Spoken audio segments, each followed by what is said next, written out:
तो हेलो सबको। इस वीडियो में हम बात करेंगे कि ऐसे कौन से इंपॉर्टेंट इवेंट्स हैं जो हमारे मुल्क में आज़ादी के समय और उसके बाद अब तक हुए। तो चलिए शुरू करते हैं। तो 1947 में जो है हमारा देश जो है आज़ाद हुआ था अंग्रेज़ों के रूल से। और उसी समय जो है उसी साल 1947 में जो है इंडिया के दो टुकड़े भी हुए, जिसमें एक मुल्क बना हिंदुस्तान और एक बना पाकिस्तान। और इसी साल जो है प्रिंसली स्टेट्स जो हैं वो इंडिया में जो है मर्जर उनका शुरू हो गया। जिस मर्जर के जो हेड थे वो थे सरदार वल्लभ भाई पटेल और वीपी मेनन। इन्होंने अपनी डिप्लोमेसी और फोर्स से जो है हैदराबाद और जूनागढ़ जैसी स्टेट्स को अपने अंडर जो है ले लिया गया। और फिर साल 1948 यानी कि आज़ादी के एक साल बाद जो है गांधी जी की जो है असैसिनेशन कर दी गई नथुराम गोडसे के द्वारा 30 जनवरी 1948 को। और फिर आता है साल 1949, जब जो है कॉन्स्टिट्यूशन को अडॉप्ट कर दिया जाता है, यानी कि उसकी जो है ड्राफ्टिंग कॉन्स्टिट्यूंट असेंबली से जो है वो पूरी कर दी जाती है। 26 नवंबर 1949 को जो है इसका कॉन्स्टिट्यूशन का जो ड्राफ्ट है वो पूरा कर दिया जाता है। और 1950 में जो है 26 जनवरी के दिन जो है हमारे देश में रिपब्लिक डे मनाया जाता है। और इसी दिन जो है कॉन्स्टिट्यूशन जो था वो फोर्स में, यानी कि वो काम करने लग गया था। इस दिन से कॉन्स्टिट्यूशन के सभी रूल्स एंड लॉस जो है वो लागू कर दिए गए थे। और इसी दिन जो है इंडिया जो है वो रिपब्लिक बन गया था और डॉक्टर राजेंद्र प्रसाद जो थे वो उस समय जो है इंडिया के फर्स्ट प्रेसिडेंट बने। और अब हम आते हैं टाइम पीरियड 1951 से 1971, जिस समय जो है डेमोक्रेटिक फाउंडेशंस और जंगे हैं उनके बारे में हम बात करेंगे। 1951 और 52 में जो है हमारे देश के पहले जो है इलेक्शंस जो हैं वो हुए थे। इसमें जो है यूनिवर्सल अडल्ट फ्रेंचाइज के बेस पर जो है इंडियन नेशनल कांग्रेस जो है मेजोरिटी सीट्स जीती और उनकी बनी हमारे देश में सरकार। और फिर आता है स्टेट रीऑर्गेनाइजेशन एक्ट 1956 में, जिसमें जो है स्टेट्स का बंटवारा किया जाता है उनकी भाषा के आधार पर। जैसे कि पंजाब के जो है पंजाब स्टेट के पंजाबी बोलने वाले मेजर इलाके में को पंजाब बना दिया गया, और हरियाणवी बोलने वाले इलाके को हरियाणा, और बाकी लैंग्वेजेस वाले को हिमाचल को अलग। और फिर साल 1962 और 1965 में होती हैं जंगें। पहली जंग हमारी होती है चाइना से और दूसरी पाकिस्तान से। और 1962 में जो है इंडिया वर्सेस चाइना, यानी कि इंडिया और चाइना लड़ते हैं अस्काई साई चीन के इलाके के लिए, और जिसमें जो है इंडिया बुरी तरह से हार जाता है। और तब से लेकर अब तक जो है हमारे मुल्क के जो लीडर्स हैं वो इनसे चाइना से डरते हैं। और चाइना उस समय के बाद जो है वो बहुत ज़्यादा बलवान हो जाता है, और अब हम तब से लेकर अब तक हिंदू मुस्लिम में ही फंसे रह जाते हैं। और फिर आता है साल 1965, जिसमें हमारी पाकिस्तान के साथ वॉर होती है कश्मीर के मुद्दे के ऊपर। और तशकेंट एग्रीमेंट के चलते जो है वो जंग रुक जाती है। और फिर साल 1966 में जो है एक औरत जो है जिसका नाम है इंदिरा गांधी, और जो वो पहली औरत बनती है जो हमारे देश की प्रेसिडेंट होती है।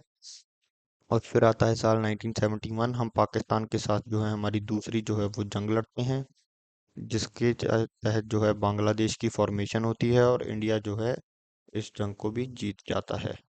और फिर हम बात करेंगे साल 1975 से 1984 तक। 75 से 77 तक चली नेशनल इमरजेंसी, जिसको जो है इंदिरा गांधी जो हमारे देश की पहली प्रधानमंत्री थी, उन्होंने इंटरनल डिस्टरबेंस का बहाना देकर देश में जो है एक इमरजेंसी लगा दी, जिसके तहत जो है सिविल लिबर्टीज जो है सस्पेंड कर दी गई, ऑपोजिशन के लीडर्स को अरेस्ट कर दिया गया। और ये उनकी एक तानाशाही थी। और फिर आती है 1977 में जो है इंदिरा गांधी को लोग डेमोक्रेसी की पावर और उनकी औकात दिखा देते हैं जनता पार्टी को जिताकर। और देश की आज़ादी के देखिए 1947 में हमारा देश आज़ाद हुआ, और इसके जो है 30 साल बाद जो है कोई दूसरी सरकार बनती है जो नॉन कांग्रेस सरकार थी। और इसके जो है पीएम बने मोरारजी देसाई। और 1983 में जो है यही सो कॉल्ड हमारे डिक्टेटर जी इंदिरा गांधी जी वो ऑपरेशन ब्लू स्टार जो है वो करवा देते हैं, जिसमें जो है उन वो गोल्डन टेम्पल में एक जो है सिख गुरुद्वारा है अकाल तख्त, जिसको सिख जो है बहुत ही ज्यादा पवित्र मानते हैं, उसको उसकी जो बिल्डिंग थी उसको वो जो है ऑपरेशन ब्लू स्टार के तहत जो है नुकसान पहुंच जाता है। और उसी के चलते जो है इंदिरा गांधी की जो है असैसिनेशन कर दी जाती है उनके सिख बॉडीगार्ड्स के लिए। और फिर जो है दिल्ली में सिखों का जो है एक तरह से हम कह सकते हैं कि जेनोसाइड करने की कोशिश की गई, बहुत सारे सिखों को मारा भी गया। और अब हम बात करेंगे 1985 से लेके 2000 तक, जिसमें हुई हमारे देश की लिबरलाइजेशन और ग्लोबलाइजेशन।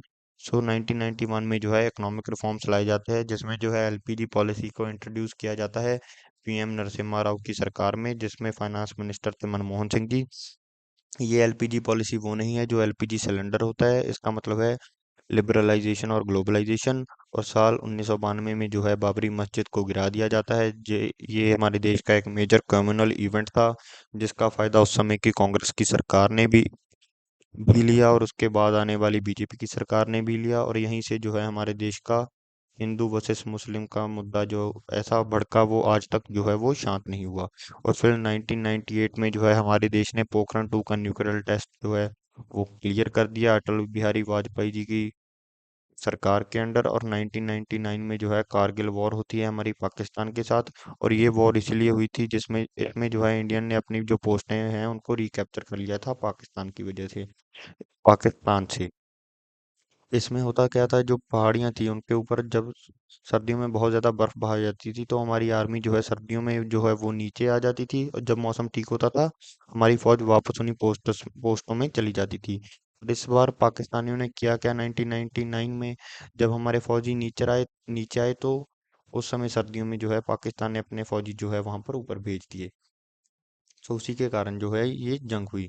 फिर आता है साल 2001 से 2020, जिसमें सबसे पहले जो 2 साल हैं उनमें जो है गुजरात ही जो है खबरों में बना रहा। पहले साल 2001 में जो है गुजरात में जो है भूचाल आ गया, इसमें जो है 20,000 से लोग जो है वो मारे गए। और फिर साल 2002 में जो है गुजरात राइट्स यानी कि गुजरात दंगे।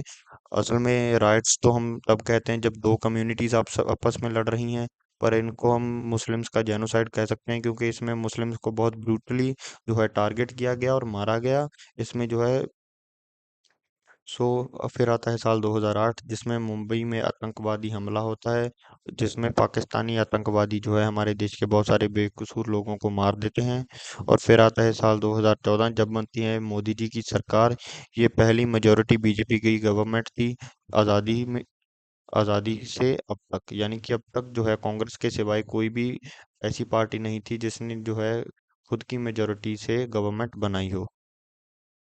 और फिर आती है 2016, जिसमें जो है हमारे मोदी जी 500 और 1000 के नोट जो है बैन करने का डिसीजन लेते हैं, जिसके कारण कि हमारे देश से काला धन जो है वो खत्म हो जाए।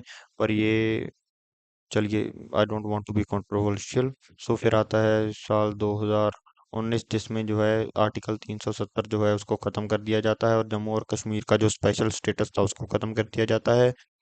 और साल 2019 में जो है सिटीजनशिप अमेंडमेंट एक्ट होता है, जिसके कारण बहुत सारे जो है नेशन वाइड जो है प्रोटेस्ट हुए थे। और फिर आता है साल 2020 से अब तक जो इम्पोर्टेंट इवेंट्स हुए हैं। 2020 में आया था हमारा कोविड, जिसमें जो है लॉकडाउन हुआ था, माइग्रेंट क्राइसिस हुए थे, यानी कि जो दूसरी स्टेट्स में हमारे लोग रह रहे थे वो पैदल ही अपनी स्टेट की तरफ चल पड़े थे। और फिर साल 2020 में ही जो है 20 और 21 में जो है फार्मर प्रोटेस्ट होता है, क्योंकि जो तीन कानून जो है मोदी जी लाए थे, वो कानून वो वापस ले लेते हैं, क्योंकि उन्हीं कानूनों के तहत जो है फार्मर प्रोटेस्ट था और मोदी जी को किसानों की जिद के आगे झुकना पड़ता है, और फिर वो कानून वापस ले लेते हैं। और 2023 में जो है G20 जो है वो हमारे इंडिया में हुआ था, दिल्ली में। और फिर आता है साल 2024, जो हम हमारे देश की इलेक्शन हुई। अगर हम इनमें मेन चीज़ों की बात करें तो इनमें जो है सबसे मेजर चीज़ें तो हैं हमारी जंगें, जिसमें जो है 47 और 48 में कश्मीर वॉर हुई, 62 में चाइना वॉर, और 65 71 में पाकिस्तान, और 99 में कारगिल। अगर हम लीगल और पॉलिटिकल चीज़ों की बात करें तो जीएसटी की इम्प्लीमेंटेशन हुई 2017 में, और आरटीआई एक्ट आया था 2015, सॉरी 2005 में, जिसका मतलब है राइट टू इंफॉर्मेशन। और 42nd अमेंडमेंट 1976, ये जो है ये सबसे बड़ी अमेंडमेंट है हमारे कॉन्स्टिट्यूशन की, जिसको इमरजेंसी के दौरान किया था इंदिरा गांधी जी ने। और फिर आती है ग्लोबल रिकॉग्नाइजेशन। 2014 में जो है इसरो का जो मार्स मिशन था वो सक्सेसफुल रहा, जिसको मंगलयान मिशन के नाम से भी हम जानते हैं। और 2023 में जो है चंद्रयान 3 जो है वो मून के साउथ पोल में जो है सक्सेसफुली जो है वो लैंड हो गया। अगर ये रहा हमारा समरी पीरियड। अगर हम कॉन्स्टिट्यूशन और रिपब्लिक की बात करें तो वो कई मेन पीरियड्स हैं, वो है 49 to 50। और हमारी जंगें जो है वो हुई थी 1947, 62, 65, 71 और 99। अगर हम पॉलिटिकल शिफ्ट्स की बात करें तो वो टाइम पीरियड है इमरजेंसी का 77 का, 84 का, 2014 का। अगर हम इकॉनमी की बात करें तो 1991 के रिफॉर्म्स और जीएसटी 2017 रिफॉर्म, जहाँ हम कह सकते हैं इसको अमेंडमेंट या इम्प्लीमेंटेशन, ये भी जो है एक मेजर शिफ्ट था हमारी इकॉनमी में। अगर हम बात करें सोशल अनरेस्ट की तो इसमें जो है फार्मर प्रोटेस्ट, बाबरी मस्जिद आता है। अगर ग्लोबल अचीवमेंट्स की बात करें तो इसमें इसरो मिशन आते हैं और G20 आता है। यही आपका मेन समरी है। So that's it for today, thank you.